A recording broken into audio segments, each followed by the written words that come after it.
Hello friends, मी Vishakha global online मराठीमध्ये आपल्या सर्वांचं स्वागत आहे. आजच्या सेशनमध्ये आपल्याला महाराष्ट्र सेट 2023साठी पेपर 1चं प्रिपरेशन करायचं आहे. ज्या प्रिपरेशनमध्ये आज आपल्याला बघायचं आहे 6 सप्टेंबर 2000चा paper previous year question paper solving आपण स्टार्ट केलेला आहे आजपासून, ज्याच्यामध्ये आपण 2015 पासून पेपर 1 स्टार्ट करणार आहोत प्रॅक्टिस करण्यासाठी. ते दोन म्हणजे आत्ता लेटेस्ट जो लास्ट पेपर झाला होता तिथपर्यंत आपल्याला क्वेश्चनची प्रॅक्टिस करायची आहे. डेली आपण काही क्वेश्चन्स घेणार आहोत with that question paper with solution. ठीक आहे, so let start with today session start करण्यापूर्वी एक इम्पॉर्टंट सूचना किंवा संधी आहे त्या स्टुडंटसाठी जे स्टुडंट्स यावर्षीची एक्झाम टार्गेट करत आहेत, जी होणार आहे 26 मार्चला. सो या मार्च एक्झामला टार्गेट करण्यासाठी आपण एक टेस्ट सिरीज लॉन्च केलेली आहे, ज्याची न्यू बॅच स्टार्ट होते 1 मार्चपासून आणि 25 मार्चपर्यंत ही टेस्ट सिरीज चालेल. डेली तुम्हाला 2 टेस्ट दिल्या जातील, एक 2 वाजता आणि एक संध्याकाळी 6 वाजता. पेपर 1ची ही टेस्ट सिरीज आहे, ज्याच्यामध्ये 50 टेस्ट तुमच्या प्रॅक्टिस होतील. वेळेमध्ये आपण टेस्ट कशी सॉल्व्ह करायची याच्यासाठी ही टेस्ट सिरीज तुम्हाला खूप कामी येणार आहे. सोल्युशन आणि स्कोर सेम टेस्टमध्ये तुम्हाला बघायला मिळणार आहे. टेस्ट सिरीज एकदम परीक्षाभिमुख आहे, त्याच्यामुळे तुमची प्रॅक्टिस भरपूर होईल. सो या टेस्ट सिरीजची फीज आहे 999 रुपये आणि इकडे दिलेल्या व्हॉट्सअप नंबरला मेसेज करून तुम्ही लगेचच टेस्ट सिरीजला जॉईन करू शकता. अगदी खूप कमी दिवस राहिलेले आहेत एक्झामसाठी आणि आता प्रॅक्टिससाठी खूप गरजेची आहे, त्यामुळे ही टेस्ट सिरीज जी आहे ती तुम्हाला हेल्प करणार आहे ही प्रॅक्टिस करण्यासाठी पेपर 1साठी, जेणेकरून तुम्ही उरलेला वेळ जो आहे तो पेपर 2ला देऊ शकता. पेपर 1ला फक्त प्रॅक्टिस आता या उरलेल्या वेळामध्ये बास आहे. ठीक आहे, so let start with today session. Okay, या PDF वरून आपण अभ्यास करणार आहोत, जी PDF आम्ही ग्लोबल ऑनलाईननी बनवलेली आहे MS सेट पेपर 1साठी विथ MCQs. इकडे व्हॉट्सअप नंबर दिलेला आहे जो तुम्हाला मी टेस्ट सिरीज जॉईन करण्यासाठी दिलेला आहे. ठीक आहे, इंडेक्स आहे बघा इकडे C. इथे एवढे क्वेश्चन पेपर्स आहेत 2011 पासून ते 2021 पर्यंत. आपण स्टार्ट करत आहोत 6 सप्टेंबर 2015 पासूनचे क्वेश्चन सॉल्व्ह करायला. ठीक आहे, सो लेट स्टार्ट. बघा 6 सप्टेंबर 2015 91 नंबरला आहे, तर मी इथे पेज सिलेक्ट करणार आहे 91 नंबरचं आणि इकडे 6 सप्टेंबर 2015 पासूनचे सगळे क्वेश्चन्स आलेले आहेत. Hope screen is visible. तो करेक्ट आन्सर आणि सोल्युशन देखील दिलेलं आपण बघूया. आज काही क्वेश्चन्स काही उद्या बघणार आहोत याच पेपरचे क्वेश्चन्स. आणि ही जर PDF तुम्हाला हवी असेल तर सेम व्हॉट्सअप नंबरला मेसेज करून तुम्ही ही PDF किंवा बुक ऑर्डर करू शकता. ही जी बुक आहे ती ऑर्डर करू शकता. ठीक आहे, ओके. फर्स्ट क्वेश्चन आहे 6 सप्टेंबर 2015चा पेपर 1चा. When choosing a teaching method When choosing a teaching method, which of the following is considerably the least important? अध्यापनाची पद्धती निवडताना खालीलपैकी कोणत्या गोष्टीचा विचार करण्याची गरज सर्वात कमी असते? ऑप्शन्स आहेत nature of the content, being टॉट शिकवल्या जाणाऱ्या आशयाचे स्वरूप, अवेलेबल रिसोर्सेस उपलब्ध साधन सामग्री, कोर्स ऑब्जेक्टिव्स पाठ्यक्रमाची उद्दिष्टे, स्टुडंट्स लाईक अँड डिसलाईक्स विद्यार्थ्यांच्या आवडीनिवडी. सर्वात कमी गरज कशाची आहे? ठीक आहे, आणि करेक्ट आन्सर आहे option D. Okay, students likes and dislikes. जे शिकवायचं आहे ते आपल्याला शिकवायचंच आहे, पण त्याच्यामध्ये स्टुडंट्सचा काय आवडीचं आणि काय नाही आवडीचं हे आपण तिथे विचार करू शकतो का? अकॉर्डिंग टू बाकीचे ऑप्शन्स हे चौथं ऑप्शन जे आहे ते सर्वात कमी गरजेचं आहे. ठीक आहे, एक्सप्लेनेशन दिले. Nature of the content being taught, available resource and course objectives. This play very important role in teaching process. शिकवल्या जाणाऱ्या आशयाचे स्वरूप, उपलब्ध स्रोत आणि कोर्साची उद्दिष्टे ही अध्यापनाच्या प्रक्रियेत खूप महत्त्वाची भूमिका निभावतात. ठीक आहे, दुसरा प्रश्न आहे the best explanation about miss learning is obtain through. चुकीच्या अध्ययनाबाबत सर्वोत्तम प्रत्यभरण डॅश डॅशद्वारे प्राप्त केले जाते. ऑप्शन्स आहेत डायग्नोस्टिक्स टेस्ट, नैदानिक परीक्षण, समेटिव्ह इव्हॅल्युएशन साकारिक मूल्यमापन, ऑब्जेक्टिव्ह बेस्ड टेस्टिंग उद्दिष्टाधारित परीक्षण, क्वालिटेटिव्ह इव्हॅल्युएशन गुणात्मक मूल्यमापन. सो याच्यापैकी कशामध्ये चुकीच्या अध्ययनाबाबत सर्वोत्तम प्रत्यभरण केलं जातं, एक्सप्लेनेशन केलं जातं? त्याचं करेक्ट आन्सर आहे option first, diagnostics testing. Correct answer इकडे आहे डायग्नोस्टिक्स टेस्टिंग. नैदानिक परीक्षण म्हणजेच काय, तर याच्यामध्ये जे काही चूक असेल हे सगळं तुम्हाला याच्यामध्ये टेस्ट करता येतं. ठीक आहे, डायग्नोसिस करता येतं. Miss learning means to learn incorrectly. Miss learning म्हणजे काय, तर चुकीच्या पद्धतीने शिकणं. टू एक्वायर इनकरेक्ट नॉलेज, आणि ह्याच्यामुळे काय होतं, चुकीचं नॉलेज आपण घेतो. The best explanation about miss learning is obtain through the diagnosis test. आणि मिस लर्निंगबद्दल म्हणजे चुकीची माहिती आपण घेतलेली आहे का याच्याबद्दल जर जाणून घ्यायचं असेल तर डायग्नोसिस टेस्ट केली जाते.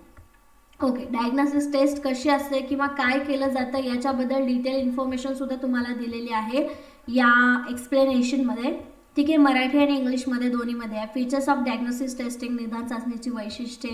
ठीक आहे, ज्याच्यावरती क्वेश्चन परत येऊ शकतो एक्झाममध्ये, त्याच्याबद्दल हे थोडंसं जास्त एक्स्ट्रा लिहून दिलेलं आहे. ठीक आहे, आता हा पुढचा प्रश्न आहे. The question distinguish between animal cell and plant cell is based on dash dash objective. प्राणी कोशिका व वनस्पती कोशिका यातील फरक स्पष्ट करा. हा प्रश्न डॅश डॅश उद्दिष्टावर आधारित आहे. ठीक आहे, डिफरन्स सांगायचा आहे या दोन्हीमधला, आणि हे हा जो प्रश्न आहे तो कुठल्या उद्दिष्टावर आहे ते सांगायचं आहे. ऑप्शन्स आहेत कॉम्प्रेहेन्शन, ॲनालिसिस, सिंथेसिस अँड इव्हॅल्युएशन. आणि याचं करेक्ट आन्सर आहे ऑप्शन बी, ॲनालिसिस. ॲनालिसिसच करायचं ना, दोन्हीमध्ये वेगळं काय आहे, दोन्हीमध्ये समान काय आहे. सो हे ॲनालिसिस बेस्डवरती एक प्रश्न आहे. एक्सप्लेनेशन आहे analysis involves breaking down a communication into the constituent parts such as manner that relationship ideas of understood better. विश्लेषणामध्ये घटकांमधील संप्रेषण खंडित करणे समाविष्ट आहे. अशा प्रकारे विचारांचे नाते चांगले समजले जाते असा भाग एक्सप्लेनेशन. ठीक आहे, ॲनालिसिसमध्ये. पुढचा प्रश्न आहे student who can effectively express their thoughts show dash dash intelligence. ज्या विद्यार्थ्यांना आपले विचार प्रभावीपणे व्यक्त करता येतात ते डॅश डॅश बुद्धिमत्ता दर्शवतात. कोणत्या प्रकारची बुद्धिमत्ता दर्शवतात ते, विचार मांडतात ते. ऑप्शन्स आहेत इमोशनल, भावनिक, लँग्विस्टिक, भाषिक, इंटरपर्सनल, आंतरवैयक्तिक आणि कॉग्निटिव्ह, बोधात्मक. याचं करेक्ट आन्सर आहे ऑप्शन बी, लँग्विस्टिक, भाषिक. हे काय आहे, त्यांचं भाषिक इंटेलिजन्स आहे, कारण ते आपले विचार एकदम प्रभावीपणे मांडतात, बोलून दाखवतात. राईट, म्हणून तर करेक्ट आन्सर आहे ऑप्शन बी. ठीक आहे, linguistic intelligence also called as verbal linguistic intelligence is about knowledge of language. ठीक आहे, आता इथे एक्सप्लेनेशन पूर्ण दिलेलं आहे मराठीमध्ये पण. भाषिक बुद्धिमत्ता, ज्याला मौखिक भाषिक बुद्धिमत्ता देखील म्हटले जाते, ही भाषा, वापर, उत्पादन आणि शक्यतांचे ज्ञान आहे. या प्रकारच्या बुद्धिमत्ता असलेल्यांना स्वतःला व्यक्त करण्यासाठी भाषेचा वापर करण्याची क्षमता आहे. ठीक आहे, आता हे प्रत्येक वेळी तुम्हाला लिहून घेण्यास शक्य नसेल तर तुम्ही PDF देखील ऑर्डर करू शकता, सेम व्हॉट्सअप नंबरवरती मेसेज करून. ठीक आहे, the factors which most affect the quality of teaching are. पुढीलपैकी कोणते घटक अध्यापनाच्या गुणवत्तेवर जास्तीत जास्त परिणाम करतात. ऑप्शन्स आहेत learners ability, teachers communication skill, teaching method, अध्ययनकर्त्याच्या क्षमता, शिक्षकाची संप्रेषण कौशल्य, अध्यापनाची पद्धत. दुसरा ऑप्शन आहे teaching method, teachers communication skill, teachers training, अध्यापनाची पद्धत, शिक्षकाचे संप्रेषण कौशल्य आणि शिक्षकाचे प्रशिक्षण. तिसरा ऑप्शन आहे teachers salary, teachers personality, teachers training. आणि डी ऑप्शन आहे classroom environment, use of audio visual aids, learning intelligence. ठीक आहे, तर कशावरून सगळ्यात जास्त क्वालिटी चांगली होते टीचिंगची.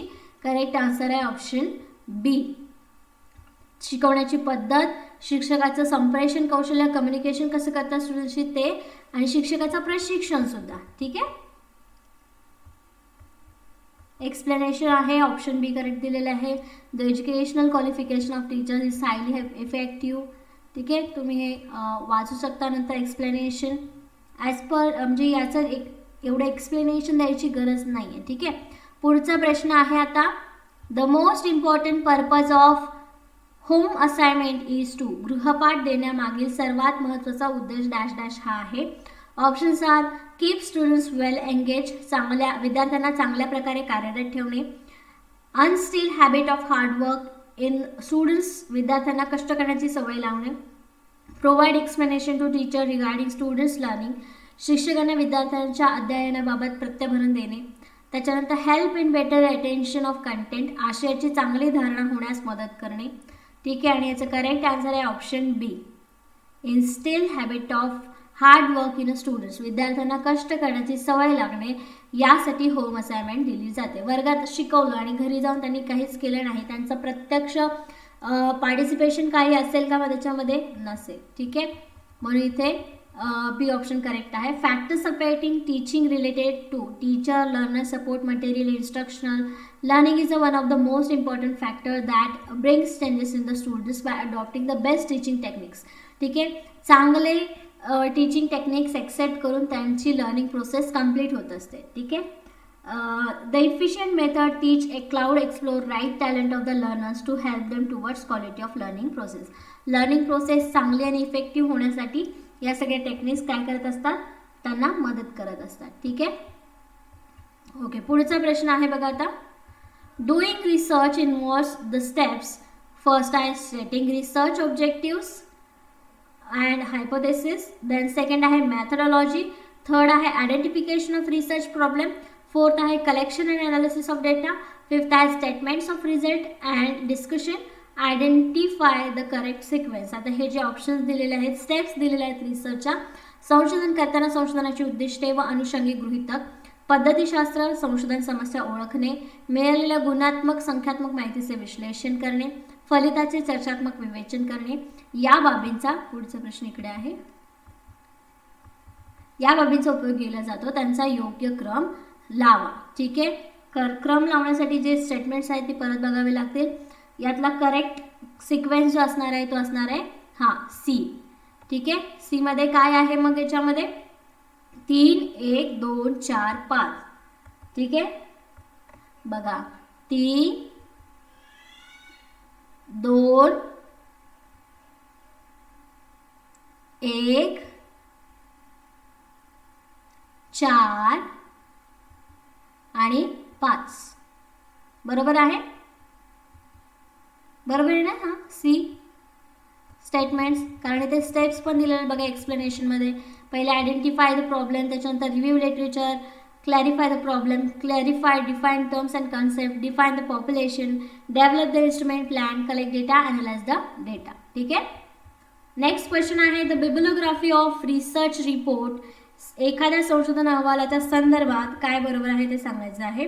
ऑप्शन आहे list of all the books publish on the topic. सूचीमध्ये त्या विषयावर प्रकाशित सर्व पुस्तकांची यादी दिलेली असते. बी आहे lends credibility to report and serves as a guide for further research. वाङ्मयामुळे त्या अहवालास विश्वासार्हता प्राप्त होते तसेच पुढील संशोधनासाठी मार्गदर्शन होते. सी आहे include summaries of reference listed in it. सूचित असलेल्या प्रत्येक संदर्भाचा सारांश दिलेला असतो. डी आहे is always written in the format prescribed by the American Psychological Association APA. ठीक आहे, वाङ्मयाचे लिखाण फक्त अमेरिकन सायकोलॉजिकल असोसिएशनने ठरवलेल्या पद्धतीनुसारच केले जाते. बिब्लिओग्राफी विषयी कोणतं करेक्ट आन्सर आहे ते सांगायचं आहे आणि ऑप्शन बी इथे करेक्ट आहे. Lends credibility to the report and serves as a guide for further research. म्हणजे काय, जे पुढे जाऊन रिसर्च करणार आहेत त्यांच्यासाठी ही बिब्लिओग्राफी किंवा हे जे संशोधन तुम्ही केलेलं आहे ते विश्वासार्ह ठरतं त्या लिस्टमुळे, बिब्लिओग्राफीमुळे, ग्रंथसूचीमुळे, आणि शिवाय दुसरे जे रिसर्च करणारे त्यांना गाईड म्हणून काम करतं. ठीक आहे, करेक्ट आन्सर आहे. आणि एक्सप्लेनेशन पण दिलेलं आहे की a bibliography is a listing of books. जे बुक्स तुम्ही वापरलेले आहेत त्यांची ही लिस्ट असते, त्यामुळे त्याचं हे आन्सर करेक्ट आहे. ठीक आहे, नेक्स्ट क्वेश्चन आहे no hypothesis can be stated in dash dash terms. कुठलेही गृहीतक डॅश डॅश या प्रकारे मांडता येत नाही. ऑप्शन्स आहे directional, directive, null and interrogative and general. आणि याचं करेक्ट आन्सर आहे ऑप्शन डी जनरल. ठीक आहे, सामान्यपणे गृहीतक मांडता येत नाही.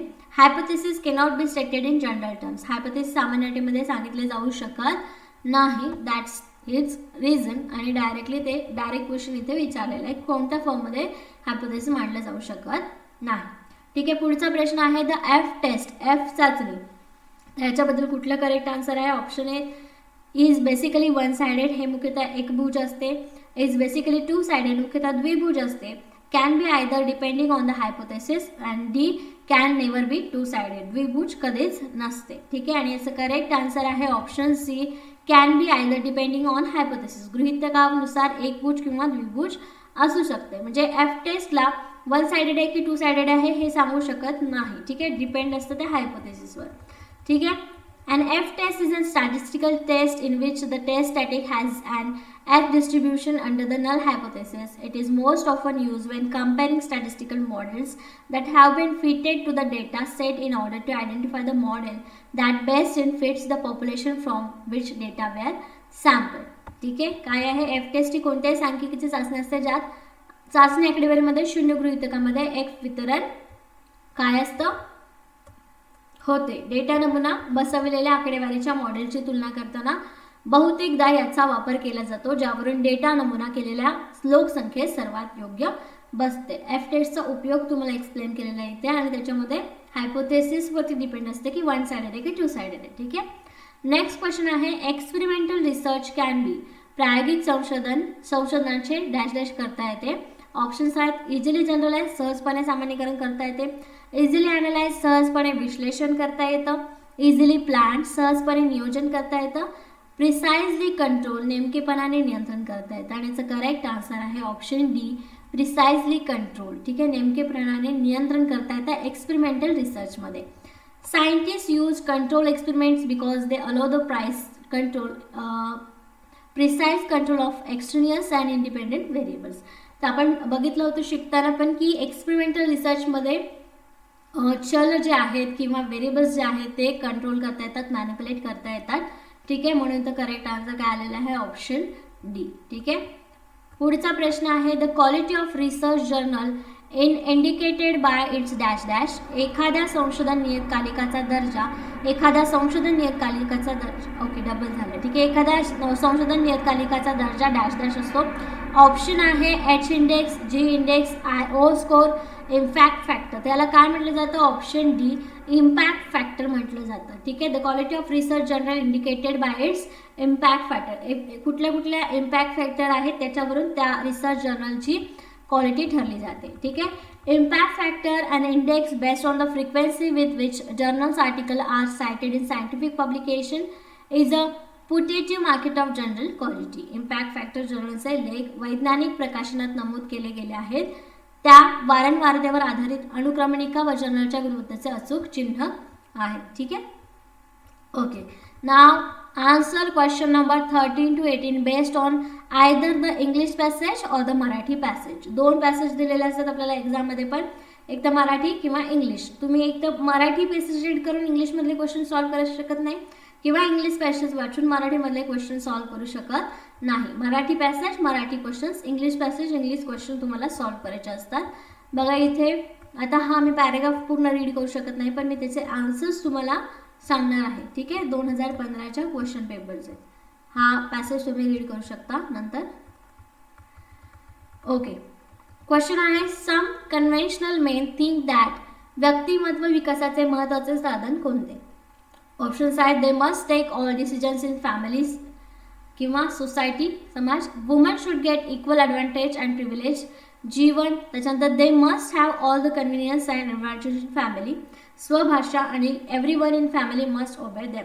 ठीक आहे, some conventional men think that हे इंग्लिशमधले ऑप्शन्स आहेत. आणि व्यक्तिमत्व विकासाचं महत्त्वाचं साधन कोणतं तर मराठीमधले जे ऑप्शन्स आहेत ते या क्वेश्चनसाठी आहेत. करेक्ट आन्सर आहे ऑप्शन ए. इंग्लिश पॅसेज मराठी पॅसेज दोन्ही असो दोन्हीचे करेक्ट आन्सर काय असणार आहे ए असणार आहे. They must take all decisions in the family किंवा महत्त्वाचं साधन कोणतं आहे समाज. ठीक आहे. एक्सप्लेनेशन ॲज पर पॅसेजमध्ये ही लाईन असणार आहे आणि म्हणून आन्सर इथे फर्स्ट आलेला आहे. ठीक आहे.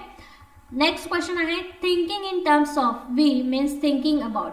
भाषाचा योग्य वापर म्हणजे ती भाषा बोल समाजाच्या दृष्टीने जीवनाचे काय असते.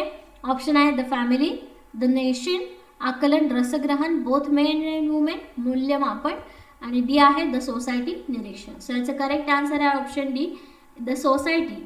The thinking in terms of we means thinking about the society. ठीक आहे. आणि मराठीमध्ये भाषेचा योग्य वापर म्हणजे ती भाषा बोल समाजाच्या दृष्टीने जीवनाचे निरीक्षण असते. ठीक आहे. Okay no sorry not D. Correct answer is A the family. We means the family आणि मूल्यमापन काय असतं जीवनाचं आकलन असतं. ठीक आहे. नेक्स्ट क्वेश्चन आहे which of the following statement is true. अल्पसत्ताक वाङ्मयी अभिरुची का रूढ होते. एक आहे orthodox men we have we feeling, महत्त्वाचे भाषेचे महत्त्व न कळाल्यानं. Children learn methods of behaviour from their parents, जीवनाकडे पाहण्याचा व्यापक दृष्टिकोन असल्यामुळे.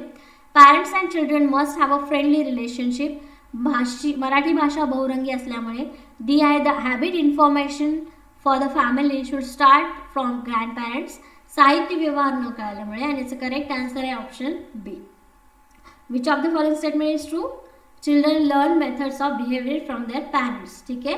आणि अल्पसत्ताक वाङ्मय अभिरुची का रूढ होते? जीवनाकडे पाहण्याचा व्यापक दृष्टिकोन नसल्यामुळे. ठीक आहे. नेक्स्ट क्वेश्चन आहे 16 नंबरचा.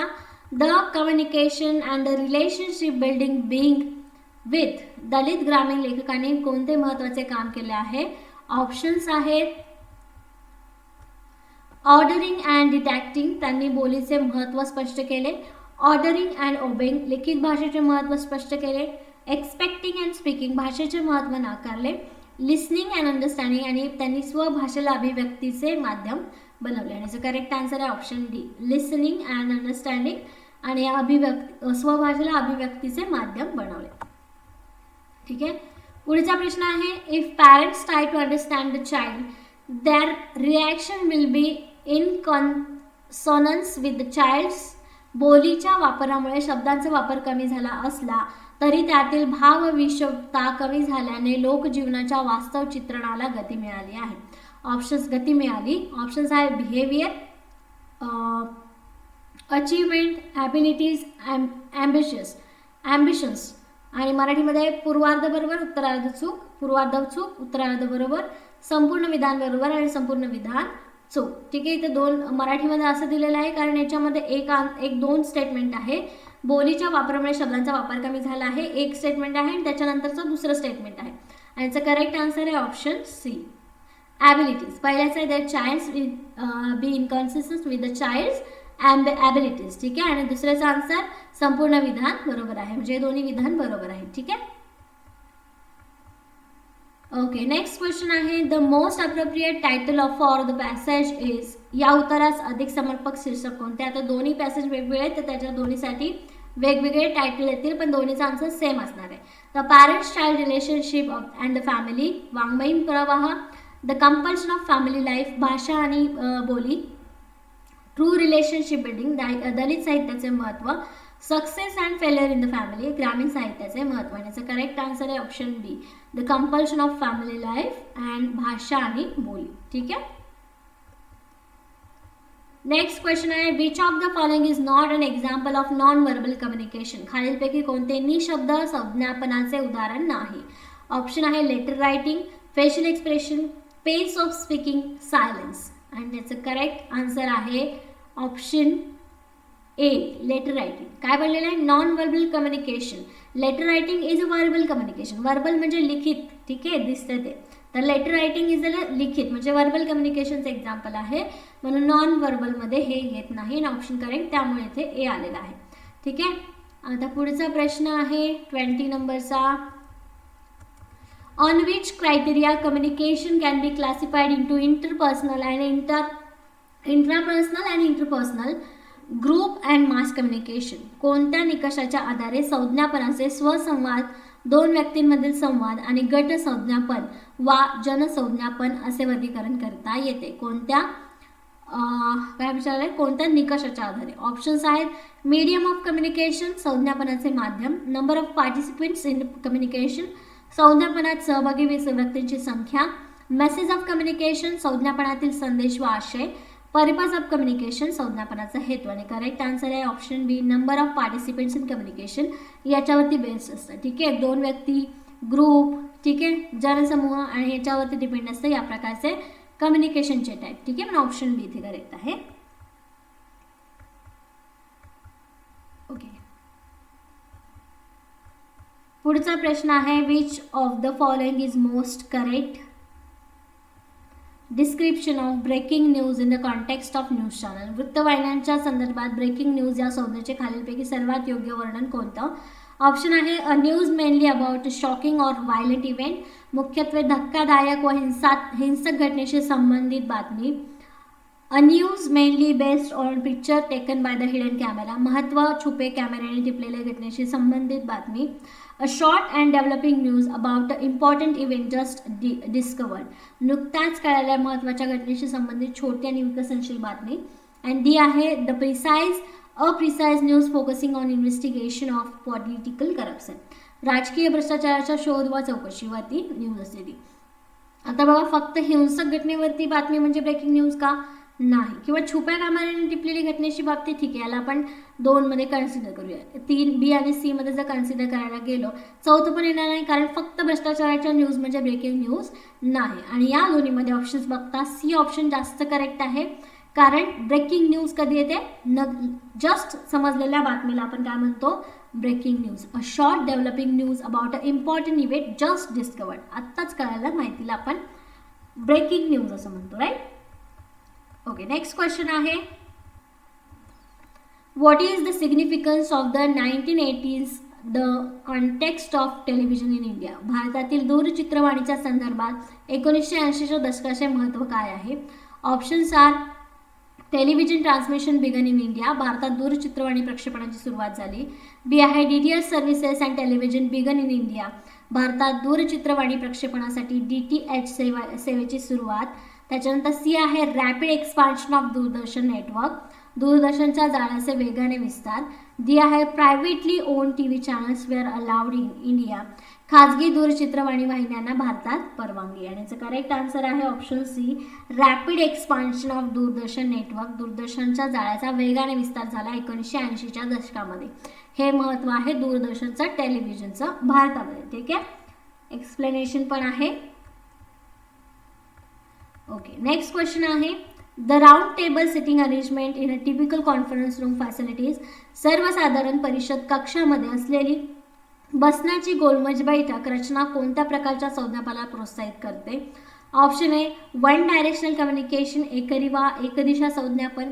मोर interactive communication among its participants, सहभागी व्यक्तींमधील आंतरक्रियात्मक संज्ञापन. टॉप डाऊन कम्युनिकेशन, अधोगामी संज्ञापन. डी आहे बॉटम अप कम्युनिकेशन, ऊर्ध्वगामी संज्ञापन.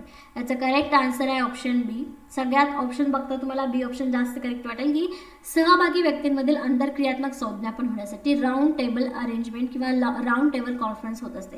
राऊंड टेबलमध्ये सगळे एकमेकांसमोर येतात, त्यामुळे एक व्यक्ती काय बोलतो हे सगळ्यांना समजतं आणि लगेच त्याच्यावरती दुसरा प्रतिक्रिया देऊ शकतो, ठीक आहे. ओके,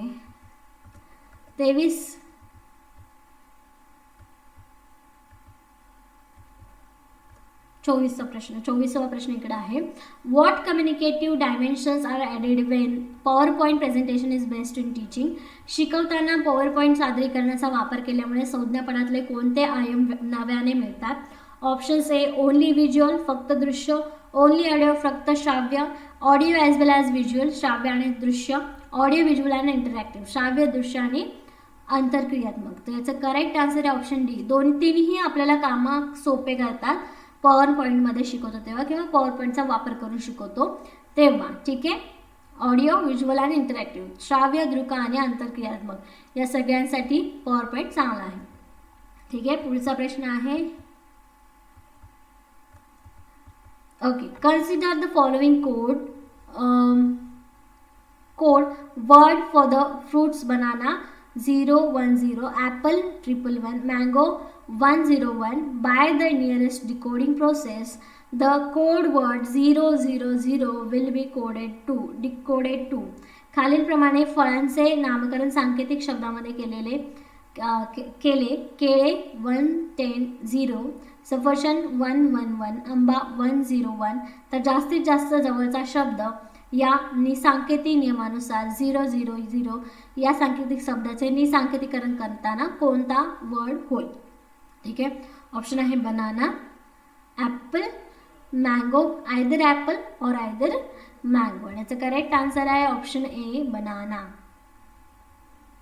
कारण बघा 010, ठीक आहे. आणि जवळपासचा वर्ड बघायला गेलो तर एक्सप्लेनेशन पण असं दिलेलं आहे, code for banana 010, by the nearest decoding procedure the code word 00 will be decoded to banana. एक मधला फक्त एक्स्ट्रा आहे, तो जर काढला तर 000 झाला, तर तो बनानाला देता येणार आहे, म्हणून बनानाचा हा जवळपास आहे, म्हणून ऑप्शन फर्स्ट बनाना केळी याचं करेक्ट आन्सर आहे. केळीचा कोड 1010 आहे. नजीकच्या डिकोडिंग प्रक्रियेद्वारे 000 केळी शब्दाचे केळी कोडला डिकोड केले जाईल कारण त्यामध्ये 2 शून्य आहे. ठीक आहे. ओके, आय थिंक आपण इथं आज पास करूया. उद्या आज 25 क्वेश्चन्सपर्यंत आलेलं आहे. पुढचे 25 क्वेश्चन उद्या घेऊया म्हणजे आपला 2015चा क्वेश्चन पेपर क्लिअर होईल. ठीक आहे. That's it for today. Thank you for today's session. Have a nice day.